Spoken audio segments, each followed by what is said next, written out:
Hello YouTube, it's Lion here with Hobbies of Man once again, and today we are doing another haul video. Today we're going to talk about all the books that I hauled in the month of March. Now, it's actually quite a lot more than I thought I would. Honestly, I've been thinking that I'm going to cut down a lot on hauls, but I managed to get good deals this month, so I have a lot of books. But yeah, so let's just jump into it. The first thing I got was Satoshi Kon's Tropic of the Sea. My buddy Promji sent it to me. Well, he sold it to me last month, but it didn't get to me until this month. So this is the first thing I got this month, and I'm pretty excited about it. As far as I understand, it's this kind of like mythological thing with like mermaids and stuff. As far as I understand it, I'm not actually sure what it's properly about, but it seems to be some sort of like what's that one genre from Latin America, like magical realism, where like you kind of mix in supernatural elements into the real world and kind of use it to explore a theme.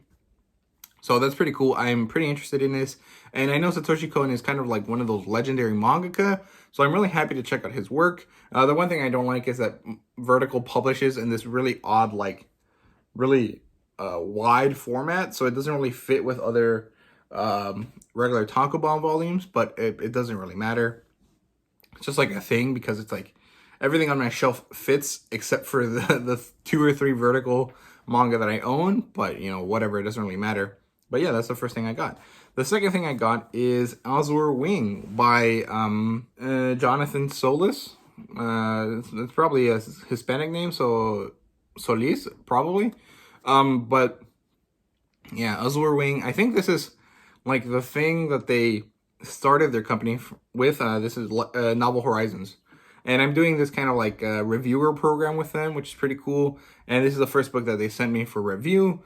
I'm pretty happy about that. It's really cool, and I'm really excited to get into this. As far as I understand this is kind of like a medieval kind of like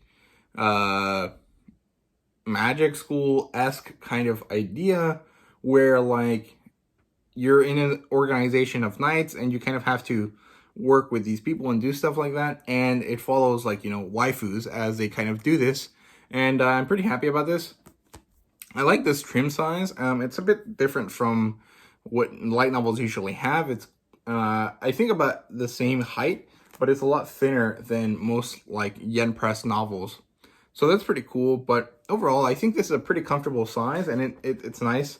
It has a really thick, not thick, sorry, a really nice spacing and font size. It's actually quite big. It's about 400 pages. And sadly, it doesn't have color illustrations, but it does have quite a few here at the beginning. Some of them are kind of, you know, naughty. And there's character sheets, which I always like. And yeah, there you go, that's some more character sheets. But yeah, that's pretty cool. I'm really excited to get into this. I will probably read it this month, but I'm not sure, or this coming month in April, but I'm not really sure because I haven't really thought about my TBR yet. So yeah. Next, I got a big old package from cheapmanga.com, which is like a super sketchy looking website, but it's actually pretty cool.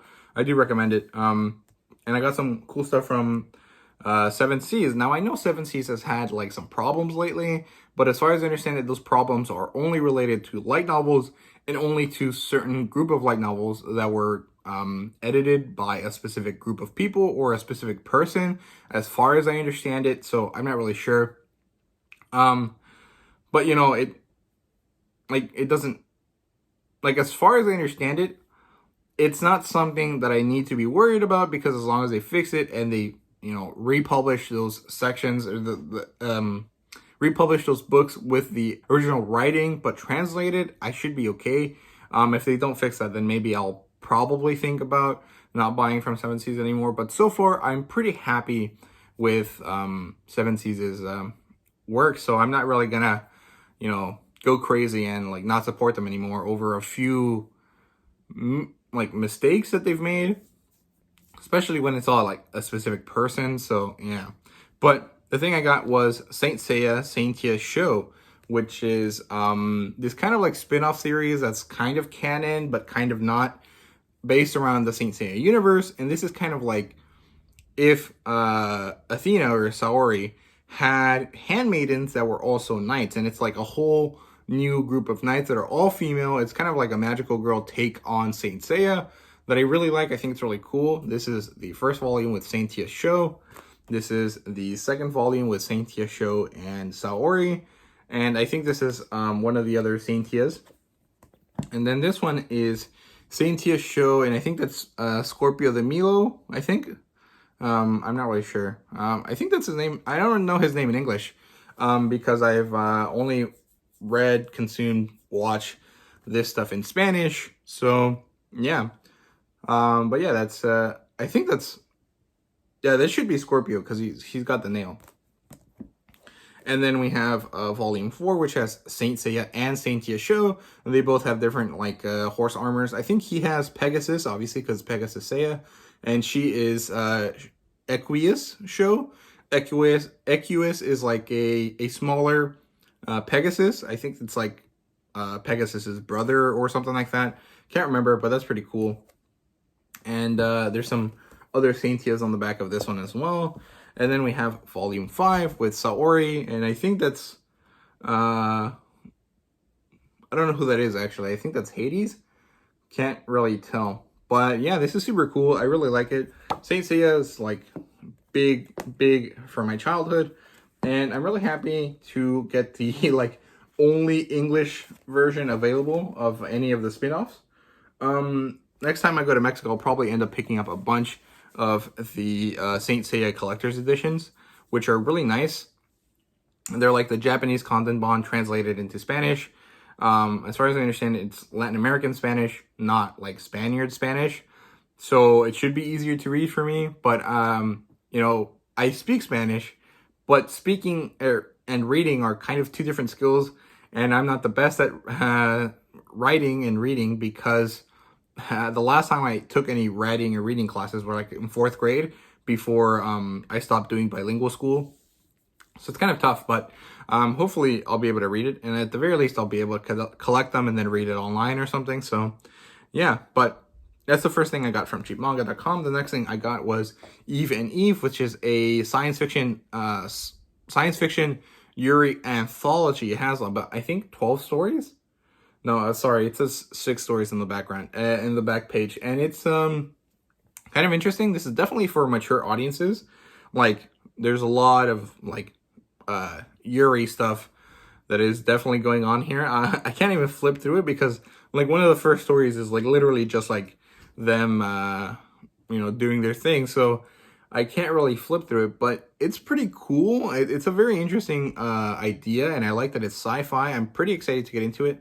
And yeah, it's kind of interesting because, like, I don't think any of these stories are directly connected to each other. They're all kind of short stories that are completely separate. But as far as I understand it, it's like the same 2 characters in like a lot of different situations. So I'm not really sure, but that's pretty cool. I'm really excited to read it. It's kind of skinny, but I don't know. I'm excited about this. So yeah. And then the last thing I got from cheapmanga.com was some more cool Kyosenja stuff. I got the whole complete collection of Mononoke Sharing, which is this other Monster Girl story series that he has. This is volume 1, volume 2, and volume 3, and volume 4. So basically, it's like this girl ends up at this like house where she like lives to go to school. I think she's in college. And it turns out that all the girls that live in this house are supernatural creatures, and now she has to kind of deal with their crazy supernatural stuff as she you know, goes to school. And there ends up being some kind of like Yuri undertones there and some like enjoyable stuff there with like them figuring out each other and, you know, finding family with each other, which is really fun. I'm really happy that I got it, especially for such a good price. I think I paid $20 for the whole thing, which is pretty awesome. And I think this should, you know, besides Dragon Maid, this one and the other one that I have, Ojojojo, should be all of the available stuff in English from Cool Kyosenja. So that's pretty awesome. I need to collect the rest of Dragon Maid, but at least for now, I have 2 completed series of his, which is cool. And, you know, now I have to focus on getting all of the Dragon Maid spin-offs and all of the Dragon Maid manga. So, yeah, that's it for that. Again, let me show you one more time. There you go. It's weird because like the third one is like significantly thicker than all the other ones. So that's pretty cool, I guess. And then I got Data Live. Now, I don't know anything about the series, honestly. I think it's like sci-fi, and it has to do with these people that like show up, and I think they're called spirits. And basically they like spell doom for people that see them. But then this guy is like, nah, I want to date her. And I was like, okay, cool. I know that it has a very huge cult following, and that a lot of people have been asking for this forever. And Yen Press finally buckled and, released it. But, yeah, I'm just excited about this. I'm going to read it in May, probably. Because I want to do a whole kind of like sci-fi-esque thing in May. Because, May is like Star Wars month. So that's pretty cool. And sci-fi fits like that. So, yeah. But this is pretty cool. I don't really know much about it. So I don't really know. But I like the art style quite a bit. But it's kind of like older. It has that kind of like really tall and kind of skinny proportions for characters. But, it's really cute. So it's cool with me. I like it. And yeah, I think the spacing here is really tiny, which is not my favorite. But I don't really know why they do that. Is it supposed to like match the page count for the Japanese volume? Because that makes no sense. I mean, you already changed the font, the size, the language, and the height of stuff, so why do you have to keep the page count? But I don't know. I don't really know why that is. So if anyone does know, please let me know down in the comments, because like honestly, I like Yen Press and stuff, but seriously, man, this like tiny like size printing with like such minimal spacing is like tough. It's just kind of like very difficult to read sometimes. But yeah, that's like all the stuff that's brand new that I got. And then I have a bunch of old stuff, like, well, not old stuff, but like pre-owned stuff that I picked up from my buddy Darth Pen. You guys probably saw the unboxing already, but if you haven't, you can check it out right there. But I am going to talk about it right now, so you don't really have to watch it if you don't want to. But yeah, I got volumes 1 through 24 of Naruto. And I'm only going to show you 6 through 24 because I already put the other ones over there, since I already own those. And I'm going to sell the second copies of each of those volumes that I have. But I also managed to get How to Train Your Devil, Volume 1, which looks pretty funny. Apparently, it's like this girl finds this little devil that turns out to be a pervert, and she decides to like raise it. And it basically ends up being like really funky, crazy, ecchi stories. The next one is the Mom or the MILF Isekai, which is pretty fun. I did enjoy the light novel, and I like the manga, but I don't know if I'll probably like keep it or if I'm just gonna resell it or something, because like I don't want to double dip with manga and light novels like over the same story, and especially when like I usually prefer the source material anyways. But yeah, it's just cute. Like the art style is really nice. It's not as good as Ida Poki's art style, but it's obviously a lot more fluid and kind of like moves quite a bit more than Ida Poki's style, so it's not gonna be the same. But yeah, cool stuff. And I got a bunch of Naruto, so I'm just gonna show you each cover there. Sakura is like the worst character in Naruto. There you go. But yeah, Naruto is pretty fun. I love the anime. I grew up watching it. I think the first little bit of Naruto that I watched ever was Chunin exams. I'm pretty sure it was like Gaara versus Rock Lee, and it was on television in Spanish. I was, we were in Mexico one year. It was a summer, and like we didn't have cable because like why would we buy cable if we only go for like 1 or 2 weeks of the year? So we just had like an antenna, yeah, and we were watching whatever was available that way. And there's this channel called Canal 5, which is called Channel 5 basically, where like during the day they show cartoons and stuff, and it was like the 3 p.m. slot, and from 3 p.m. to 5 p.m. they would run Naruto. And I don't know, I just really enjoyed it, so I was like, okay, cool. I'll check it out one day properly, and then I start watching the anime from start to finish, and yeah, man, I love Naruto. Favorite of the big three, mostly because it's like the only one I've really been exposed to. I've read a little bit of Bleach, and I like Bleach, but like, I don't know. I don't like it as much as Naruto. And the little bit of One Piece that I've read has been like the beginning of it. And as far as I understand it, that's like the more childish bit of One Piece. So I'm not super interested in it just yet, but I will get around to reading more of it. So yeah. And that's all the manga and light novel stuff that I bought.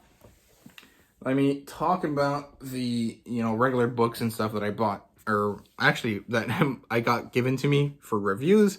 So the first thing I got was Conquest Harem by Digital God. I don't know what his I think that's the author name that he's using on the Conquest Harem as well. But yeah, I beta read this last month, and he released it, and he was giving out free copies. So I picked one up. I mean, I already had one, but like I picked up the final version so I can do a review on it. I haven't read it yet, but I am going to work on it soon. So I should have the video out next month, and that'll be pretty cool. Next, I got Divine Debtor. Debtor? I don't know how to say that word.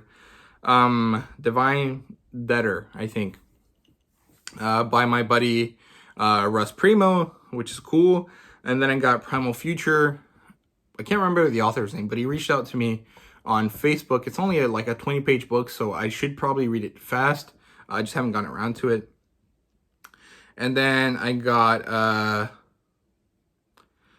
Cessation Harbinger, which is the second book in the Aspect series by my buddy Ajax Ligon. Sorry, I fucking brain fart. Sorry.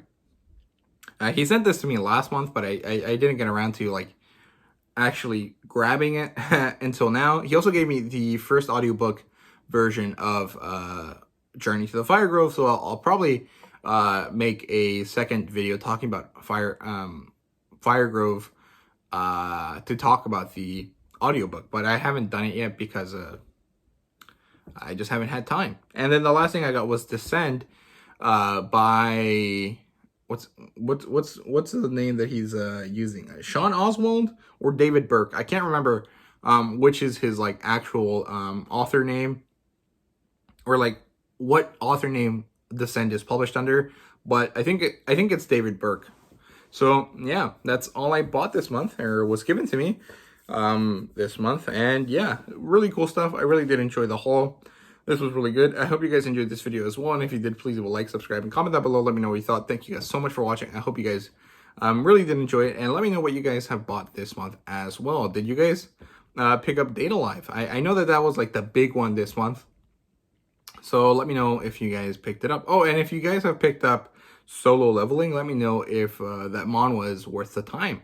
I already read the light novel, but the manhwa is what really made it popular. So I'm curious to see if I should buy the first volume to check out which version I like better and then read from there. So yeah, thank you guys very much for watching. I hope you guys enjoyed, and see you guys later.